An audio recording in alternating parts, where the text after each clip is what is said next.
Hello friends, good morning. Welcome back to my channel Shovanish world. আজ হচ্ছে শনিবার আর আজ তো আমার ছুটির দিন, আপনারা তো জানেনই। তো সকাল সকাল এখন চা আর বিস্কিট নিয়ে সকালটা শুরু করলাম, আপনাদেরকেও সাথে নিয়ে। তো মায়ের হাতের চা সকালবেলা মনটায় যেন একটা খুশি করে দিল। এরপর চা খাওয়ার পর চলে গিয়েছিলাম আমাদের গাছগুলো একটু দেখতে, মানে আমার বাগানের গাছগুলো দেখতে আর কি। ছোটোবেলা নিজের হাতে তৈরি করা এই বাগান, এই গাছটি জানেন অনেক দিন হলো। এই গাছটিকে অনেকে আবার ডিসেম্বর ফুলের গাছও বলে থাকে, যেহেতু এই ফুলটা ডিসেম্বরে ফোটে আর এক গাছ হয়ে ফোটে, অসম্ভব সুন্দর লাগে। আর এই দেখুন আমার জবা গাছগুলো, জবা গাছেও কি সুন্দর ফুল ফুটেছে। আমার শ্বশুরবাড়িতেও তো আছে, আপনাদের বলেছিলাম, এখান থেকেই গাছ নিয়ে গিয়েছিলাম, মানে ডাল আর কি। তো যাই হোক, এরপর দেখি দিদা বেগুন, টমেটো আর কাঁচা লঙ্কা পুড়িয়েছে। শীতকালের দিনে রোদে বসে বসে এই বেগুন পোড়া দিয়ে মুড়ি খেতে কিন্তু অসম্ভব সুন্দর লাগে। এ স্বাদের যেন ভাগ হবে না। যতই আমরা ভালো ভালো টিফিন খাই না কেন বা যতই ভালো ভালো ব্রেকফাস্ট করে খাই না কেন, এ স্বাদের যেন আলাদাই একটা অনুভূতি। যাই হোক, বেগুন পোড়া হয়ে গেছে। এখন যে পোড়ার পর যে ছালগুলো ছাড়াতে হয়, তো সেগুলো দিদা এখন ছাড়িয়ে নিচ্ছে। এরপর এটা কাঁচা পেঁয়াজ, কাঁচা লঙ্কা আর তার সাথে একটু তেল আর অল্প একটু লবণ দিয়ে মেখে নেবে।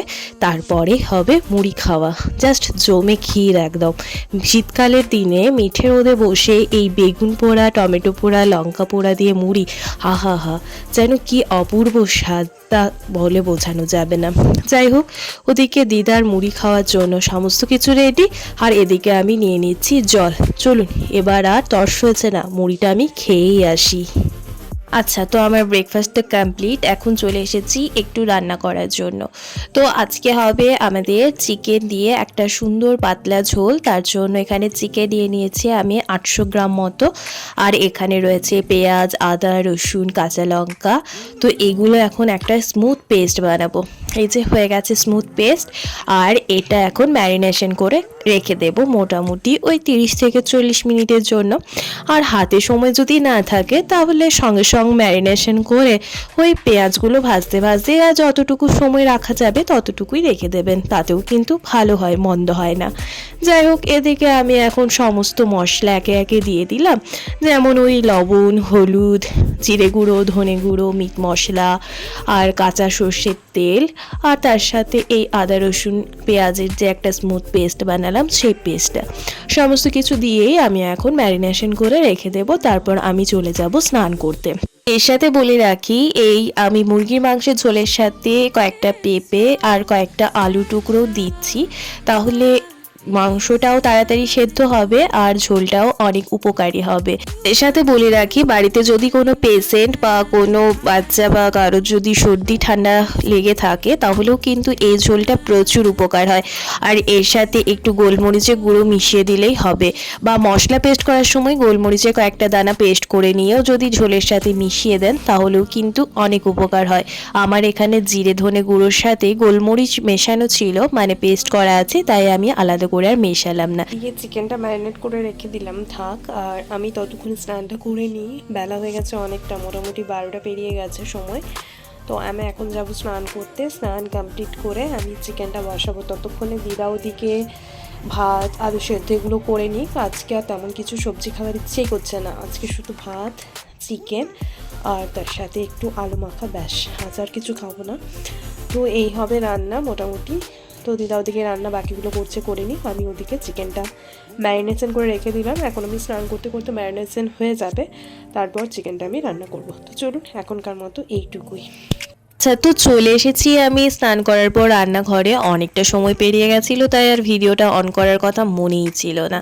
এদিকে আমি পরিমাণ মতো সর্ষের তেল দিয়ে দিয়েছি, সর্ষের তেলের পরিমাণটা আমি কমই দিয়েছি। তাতে আমি আলু আর পেঁপেগুলো একটু ভালো করে ভেজে নিচ্ছি লাল লাল করে। তারপর এই আলু আর পেঁপে তুলে রাখবো। তারপর এই পেঁয়াজ, টমেটো এগুলো সব দেব একে একে। তো ওদিকে আলু মোটামুটি ভাজা হয়ে গেছে লাল লাল করে। তো এখন তুলে নিচ্ছি এই আলু আর পেঁপে। তো আলু আর পেঁপে তুলে রাখার পর আমি দেব পেঁয়াজগুলো। মাংসের ঝোল কম বেশি আপনারা সবাই রান্না করতে জানি, তবুও যখন করলাম একটু উপকারী ওই ঝোলটা, তাই ভাবলাম একটু শেয়ার করি। আমরা তো মুখে স্বাদ আনার জন্য মাংসের মানে এই চিকেনের বেশিরভাগ কারি, বাটার চিকেন, তন্দুরি চিকেন এইসবই খেয়ে থাকি, কিন্তু সেগুলোর তো সেরকমভাবে কোনো গুণ নেই যতটা এই চিকেনের পাতলা ঝোলের গুণ রয়েছে। আর এই রান্নাটাও কিন্তু অনেকটা সোজা, চিকেন কারির মতোই, তবে এখানে ঝোল ঝোল থাকে আর ওটা একটু গ্রেভি থাকে, আর তার সাথে তেলের পরিমাণটাও ওটাতে বেশি ব্যবহার করতে হয়।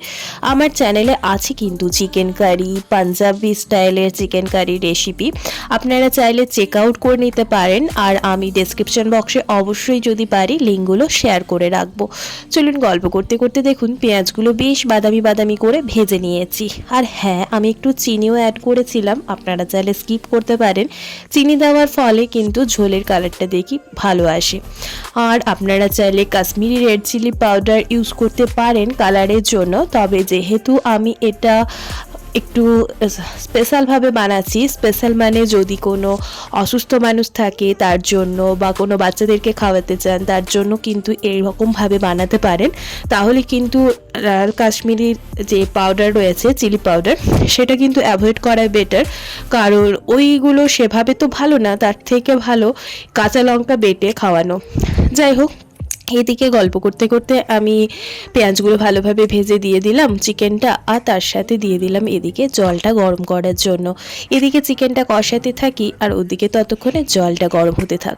চিকেনটা একটু কষানোর পরেই দেখবেন জল বেরিয়ে যাবে চিকেনটা থেকে, তো তখনই জানবেন মোটামুটি 50% কষানো কমপ্লিট হয়ে গেছে। এরপর আরও একটু ভালোভাবে কষিয়ে নেব, আর ততক্ষণে ওদিকে জলটা গরম হচ্ছে হোক। আমি এখানে ঢাকা দিয়ে দিয়েই চিকেনটা কষিয়ে নিচ্ছি মিডিয়াম লো ফ্লেমে, তাহলে মাংসটা তাড়াতাড়ি সিদ্ধ হয়ে যাবে আর ভাজাটাও খুব সুন্দর হবে। যাই হোক, আমি মোটামুটি 80% কষানোর পর দিয়ে দিলাম আলু আর পেঁপেটা, আর এখন টমেটোটাও দিয়ে দেব। তারপর আরও ঢাকা দিয়ে মোটামুটি 5 থেকে 6 মিনিট মতো কষাতে থাকবো, তাহলে টমেটোটাও খুব ভালোভাবে গলে গিয়ে মিশে যাবে আর আলু পেঁপেটাও একটু ভালোভাবে সিদ্ধ হয়ে যাবে।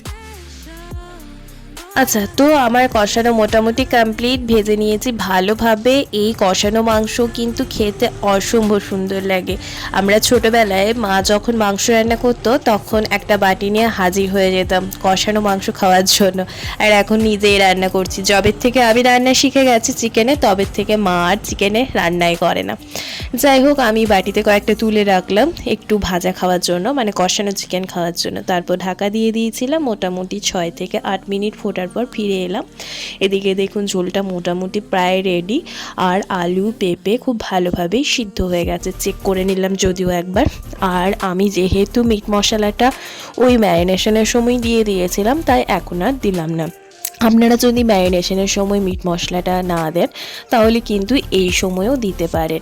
আর এই সময় আমি আর দিলাম না, শুধুমাত্র ধনে পাতা দিয়ে দিলাম। শীতকালে এটা একটা সুন্দর জিনিস, বলুন, যে কোনো জিনিস রান্নার পর তারপর যদি ধনে পাতা দিয়ে নামিয়ে নেওয়া হয় ফ্লেভারটাই যেন চেঞ্জ হয়ে যায় আর সুন্দর খেতে লাগে।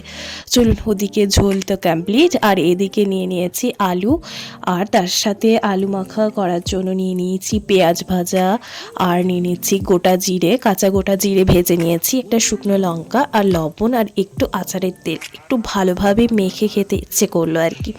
আর আলুটা দেখি যদি ভাতে সেদ্ধ করতে দেওয়া হয় না তাহলে স্বাদটা কিন্তু দ্বিগুণ বেড়ে যায়, যতটা এমনি নর্মাল জলে সিদ্ধ করলে হয়। মাইক্রো ওভেনে করলেও কিন্তু অসম্ভব ভালো লাগে জানেন, ওখানে তো জলই থাকে না, বেশ মিষ্টতা লাগে কিন্তু। যাই হোক, মেখে নেওয়া কমপ্লিট, আর এদিকে ঝোল তো একদম রেডি, দেখুন কি সুন্দর কালারটা এসেছে। চলুন, আর যেন দর্শ হচ্ছে না, এবার এই চিকেনের ঝোল আর আলু মাখা দিয়ে ভাতটা খেয়ে ফেলি। আজকের লাঞ্চ থালি জাস্ট জমে যাবে। আমার মতো আজকের লাঞ্চ থালি কার কার প্রিয় জানাবেন একটু। আমার তো বড্ড প্রিয়, আমার সাথে সাথে মিস্টার ঘোষেরও প্রিয়, তবে ও তো নেই, ও তো গেছে স্কুল, আর ও এই লাঞ্চ থালিটি আজ খেতেও পারলো না। যাই হোক, নিয়ে নিয়েছি ঝোল মাংস। আমার আবার এই ঝোলের মাংসের থেকে একটু গ্রেভি গ্রেভি মাংসটাই ভালো লাগে সত্যি কথা, কিন্তু আমি এটা করলাম শুধুমাত্র ঝোলটা খাওয়ার জন্য। ঝোলটার প্রচুর গুণ, রাত্রিবেলা গ্রেভি গ্রেভি করে দেবো। চলে এসেছি লাঞ্চ থালিতে। লাঞ্চ তো আপনাদের জানাই, আর কি নতুন করে বলবো। চলুন লাঞ্চটা এখন ঝটপট করে কমপ্লিট করে নিই, পরে কথা হচ্ছে। আচ্ছা, তো দুপুরবেলা সুন্দর লাঞ্চ কমপ্লিট করে শুয়ে পড়েছিলাম। লম্বা ঘুম দিয়ে উঠে পড়েছি, এখন সন্ধে হয়ে গেছে।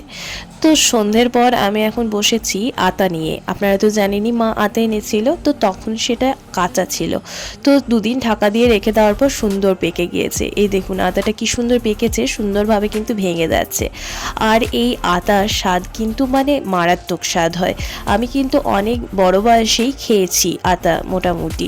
ছোটোবেলায় আমি সেভাবে আতা খাইনি, তখন তো পাওয়াও যেত না অ্যাভেলেবেলভাবে। আর গ্রামেগঞ্জে গাছও সেভাবে আর ছিল না। তো এই যে ভেতরে যে কোয়াগুলো রয়েছে এগুলো ছাড়িয়ে ছাড়িয়ে খেতে অসম্ভব স্বাদে। যতই ওই ড্রাগন ফ্রুট বলুন আর যাই বলুন না কারণ, যার থেকে ঢের ভালো কিন্তু এই আতার স্বাদ। আমার তো অসম্ভব সুন্দর লাগে। আর ভেতরে রয়েছে এরকম কালো কালো বীজ। অনেকেই জানেন, আবার অনেকেই হয়তো জানেন না। আচ্ছা, তো ওদিকে আতা খাওয়া কমপ্লিট করে এখন একটা বোরিং কাজ নিয়ে বসে পড়েছি, খাতা দেখা। চলুন দেখে নিই, সময় নষ্ট করে লাভ নেই। তো খাতা দেখা আজকের মতো কমপ্লিট হলো। এখন চলে এলাম ডিনারের জন্য। ডিনারে রয়েছে রুটি, আটার রুটি নর্মাল, আর তার সাথে চিকেনের কারি, মানে গ্রেভি গ্রেভি করে দেওয়া হয়েছে। চলুন তাহলে ডিনারটা কমপ্লিট করে নিই, আর আজকের ভ্লগটাও এখানে শেষ করছি। দেখা হচ্ছে খুব তাড়াতাড়ি, ততক্ষণ সবাই ভালো থাকুন, সুস্থ থাকুন, ধন্যবাদ।